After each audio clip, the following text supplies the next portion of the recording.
I will ask you to hold your questions till the end of the session. And it's my great pleasure to introduce to you Professor Jerome Kohn, known as Jerry, for those who are in the know, which I'm not. I just found out you were Jerry. So he will talk about the incursion of private interest into the public realm today, a trend which started with 19th century imperialism and hasn't stopped since. He is a trustee of the Hannah Arendt Blücher Literary Trust and the director of the Hannah Arendt Center at the New School for Social Research. He's also the editor of a series of volumes of Arendt's unpublished and uncollected works. He has written numerous essays on various aspects of her thought. As many of you know, Hannah Arendt has left a large body of unpublished and uncollected writings and correspondence, and Professor Kohn is engaged in editing these. So far, he has published 4 volumes: Essays in Understanding, 1930-1954, Responsibility and Judgment, The Promise of Politics, and The Jewish Writings with Ron Feldman, all with Schocken books. And many, many, many more are going to appear, we hope, deeply. So it pleases me to welcome you today.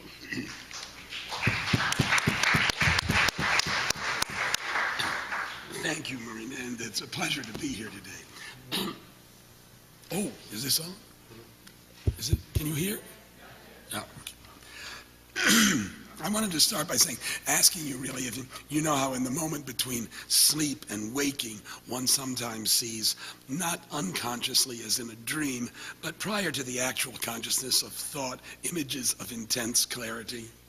Well, after Roger Berkowitz invited me to say a few words about the relevance of Hannah Arendt's analysis of late 19th century imperialism to a particular aspect of the world of the 21st century, which struck me as both intriguing and slightly tricky, since Arendt neither wanted or believed it possible to foretell the future, I saw such an image.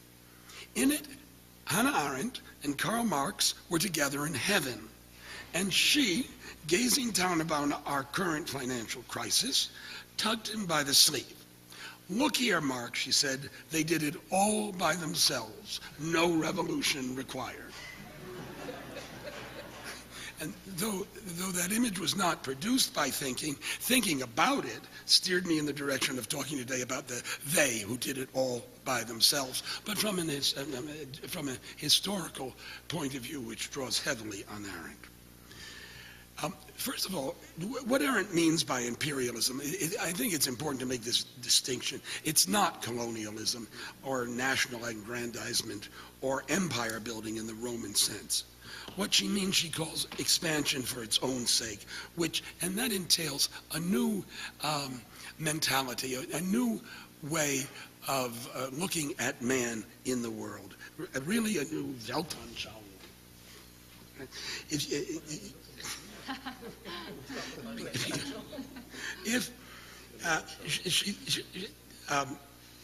She says that expansionism, as opposed to the age-old practice of conquest, was that rarest of things, an entirely new conception of politics, and the ironic reason is that in its origin, expansionism is not a political concept at all.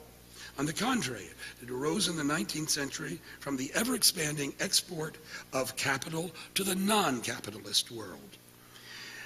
And that was economically necessitated by the accumulation of surplus, or as Arendt prefers to call it, superfluous money at home. Superfluous because surfeited domestic markets no longer had the capacity to make it productive.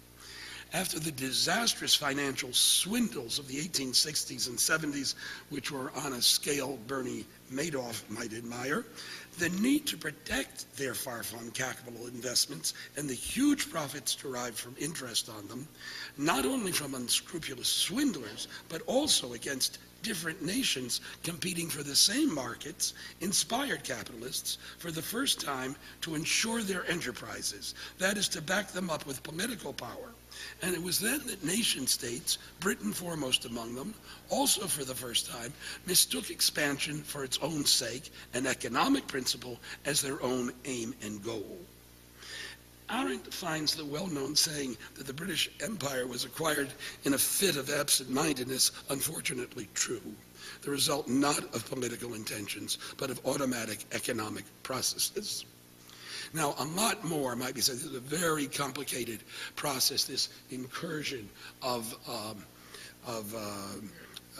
economic principles into the public realm and their acceptance.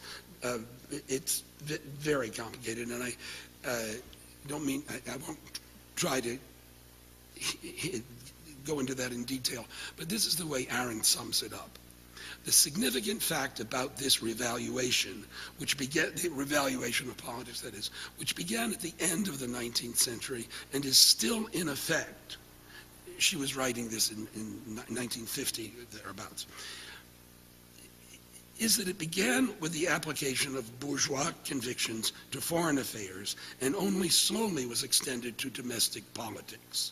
Therefore, the nations concerned were hardly aware that the recklessness that had prevailed in private life and against which the public body always had to defend itself and its individual citizens was about to be elevated to the one publicly honored political principle.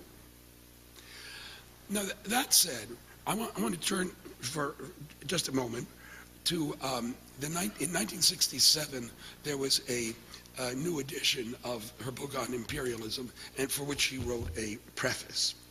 And in the preface, she sees an essentially non-political use of political power instantiated in America's war in Southeast Asia. That was at the time of the Vietnam War, when we were fighting the North Vietnamese and Viet Cong on a far, far distant continent. And she sees what we were doing there as a non-political use of political power. To put it negatively, she sees no analogy between the escalation of the war in Southeast Asia and Neville Chamberlain's appeasement of Hitler when he seated in Czechoslovakia's Sudetenland for the famous phrase, for the sake of peace in our time, which, when Hitler attacked Britain a couple of years later, appeared as futile as it was ill-fated, that appeasement. And that analogy was often, if you remember, some of you invoked in regard to Vietnam. They were, no more appeasement. We were going there to stop further communist aggression. And more recently, it was invoked again in regard to our invasion of Iraq, as if we were going there to stop any further terrorist attacks after 9/11. I thought the possibility that those misadventures were propelled by principles derived from private rather than public interests legitimized revisiting what Arendt says about the short-lived and first stage of imperial expansion. Short-lived because it began in 1884 and ended only 30 years later in 1914 with the outbreak of World War I. I thought the boomerang effect of their expansionism on Europe's nation states in the First World War in Western history was suggestive vis-a-vis the relevance of Arendt's analysis of imperialism to the worldwide economic collapse of 2008. We hope to recover from that collapse by stimulating the economy with infusions of capital, of national capital, and initiating economic reforms, including oversight and regulation of financial institutions, without much heeding that the political restraints of our Constitution might have prevented it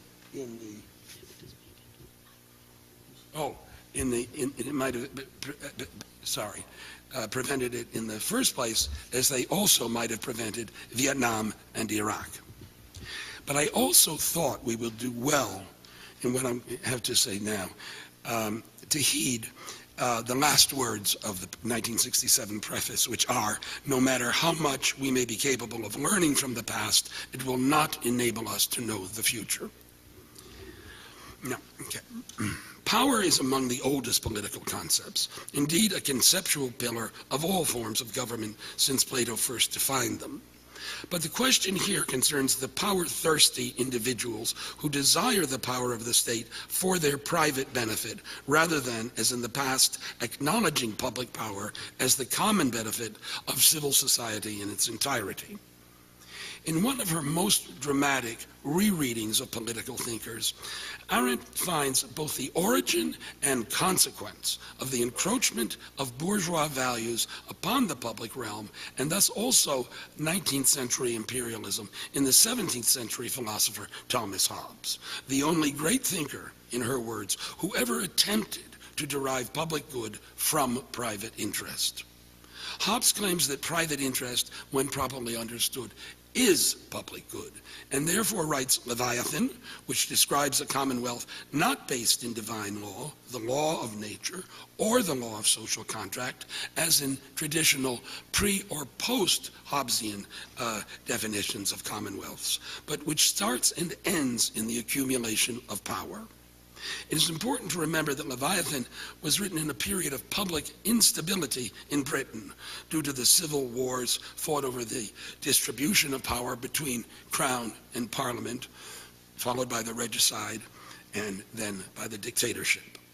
Hobbes designs Leviathan, whose familiar image literally incorporates its members. You know, the original frontispiece of Leviathan, it's reprinted either on the cover or inside most modern editions, is of a towering figure, Leviathan, but who is literally made out of men. That's why I think it's best to refer to these people as members of Leviathan, not as citizens or subjects or anything like that. But they seem to be literally members. So he writes that book, for that very famous book, for the sake of stability, and from a perspective that took 300 years to become fully valid. Now, that 300 years to become fully valid was certainly not the beginning of imperialism, but it was when Arendt was writing her own book, and that was very much about totalitarianism. Seeing this imperialism as, I think, probably the major element, didn't cause it, but the major element of totalitarianism in her view. But we are interested in the relevance of the analysis of imperialism to the economic crisis, right? And now we're looking at Thomas Hobbes in the 17th century.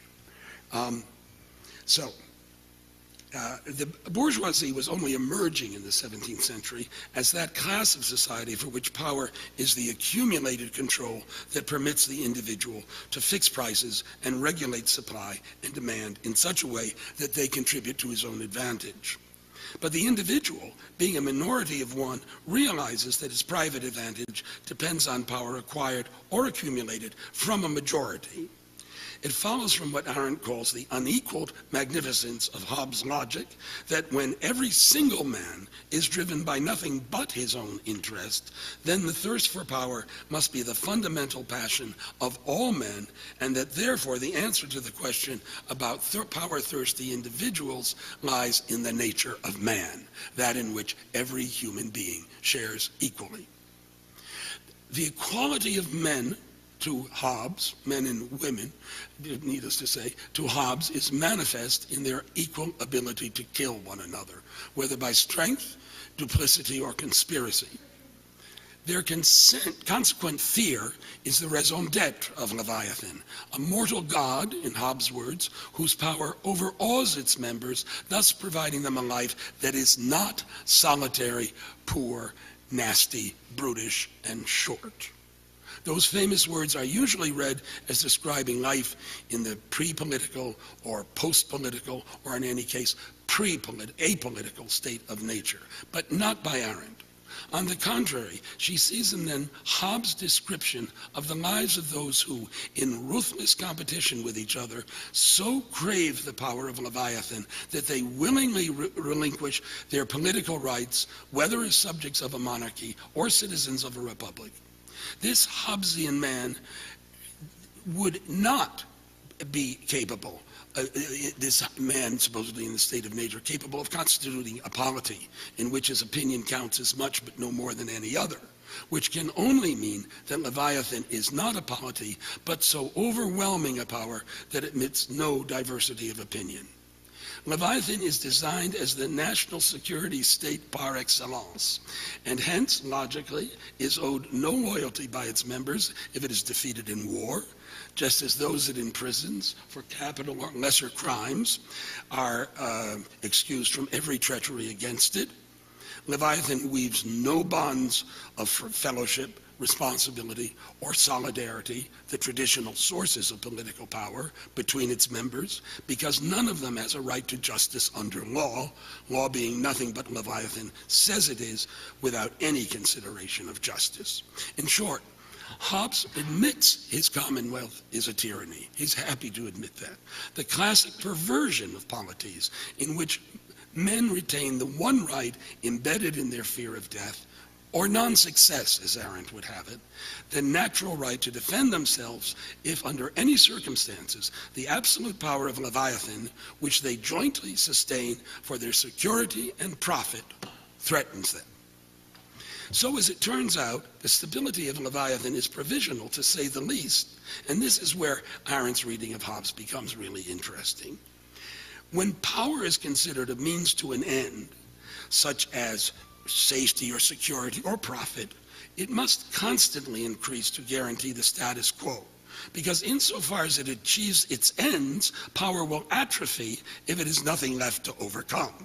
It will, in Arendt's words, collapse into the chaos of the private interests from which it sprang. So Hobbes restores the condition of perpetual war, the bellum omnium contra omnes, not to individual men, but to individual states. In Arendt's ironic words, the ever-present possibility of war lends Leviathan a prospect of permanence, increasing its power at the expense of other states.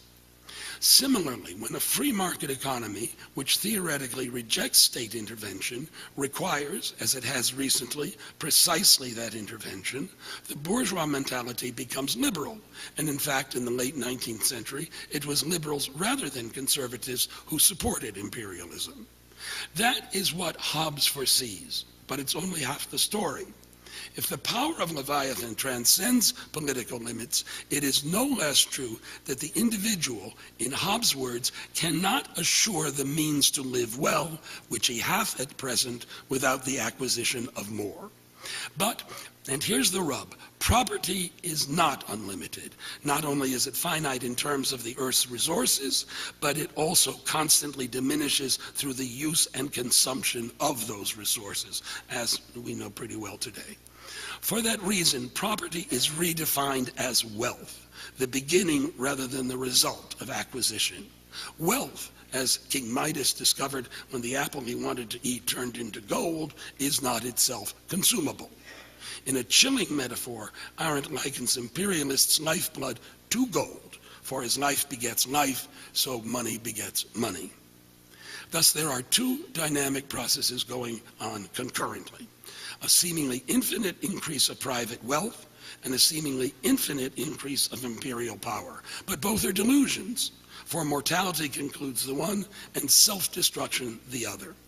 The point is not that an individual's lifespan limits the growth of wealth, but that to exceed all personal needs, wealth borrows from the public realm the indefinite length of time needed for continuous accumulation, and thereby ceases to be a private interest, except in name, as if, for instance, in the Ford Foundation or the Morgan Chase Bank or the Sloan School of Economics, and millions of examples. The progress, however, of even enlightened self-interest is delusive, a compromise between political action and faith in wealth as a self-moving principle. That to me is maybe trying to what I'm saying. The progress of even enlightened self-interest is delusive, a compromise between political action and faith in wealth as a self-moving principle.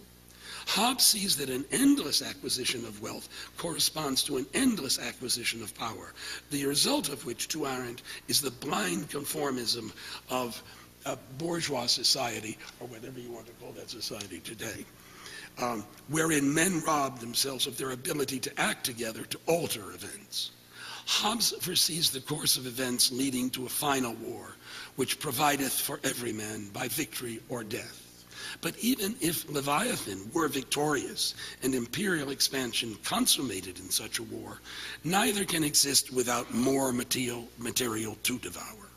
When it has nothing to devour, imperialism enters upon what Arendt calls the road to suicide. For only by destroying itself can the process of generating power begin anew. That may follow from the magnificence of Hobbes' logic, but will it necessarily transpire in the world? Are we already imperialists, as Gary Wills assumes in a recent article entitled Entangled Giant? Very interesting article, too. Or are we citizens of a republic with enough freedom left between us to interrupt automatic economic political processes? I suspect there's evidence for both views. Thank you.